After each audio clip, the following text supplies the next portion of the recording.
ঘটনা হয়েছে আজকে বিএসএফ তরফ থেকে একটা খবর আছে যে আজকে 7 জন বাংলাদেশি তারা আটকায়া তারা ক্যাম্পে নিয়েছে নিয়ে আমরা খবর দিছে। এর মধ্যে 4 জন বয়স্ক, 2 জন বাচ্চা আর 1জন মহিলা ছিল বাংলাদেশি। তারা বাংলাদেশি।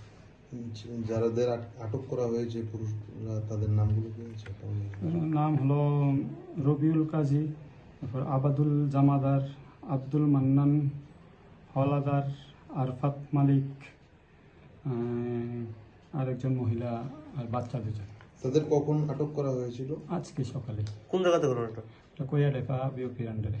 আমাদের কাছে একটা খবর ছিল যে ওখানে যে মহিলা ছিল, মহিলার সাথে পাশবিকতা চালানো হয়েছে। এমন একটা খবর আছে, কিন্তু এখন আমরা মেডিকেল করে নেক্সট ইনভেস্টিগেশনে যাওয়া হয়েছে এইভাবে। আমরা লোকাল কতজনকে আপনারা আটক করেছেন? লোকাল 2জন। কি নাম তাদের?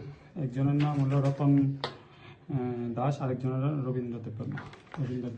কি মনে করা হচ্ছে ভারত বাংলাদেশের একটা সম্পর্ক এই মুহূর্তে এতদিন একটা কঠোর সম্পর্ক ছিল, কিন্তু এর মধ্যে অনুপ্রবেশকারী ঢোকাটাকে আপনি কিভাবে দেখছেন? অ্যাকচুয়ালি ওরা যে প্রিলিমিনারি এনকোয়ারি যা আমরা জানতে পেরেছি, ওরা 5 বছর আগেই চেন্নাই বেঙ্গালোর গিয়েছিল ওরা কাজের সন্ধানে।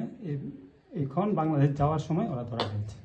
দীর্ঘদিন ধরে ওরা অবৈধভাবেই আছে? অবৈধভাবে, ওদের কাছ থেকে কোনো আমরা ডকুমেন্ট পাইনি, নিশ্চয়ই অবৈধভাবে ছিল। আপনারা কি ব্যবস্থা নিচ্ছেন? ওদের এগেনস্টে কেস নিয়েছি, একটা কেস হচ্ছে, আর কালকে কোর্টে ফরওয়ার্ড করা হবে। মামলার নম্বর? মামলা নম্বর 3/2026।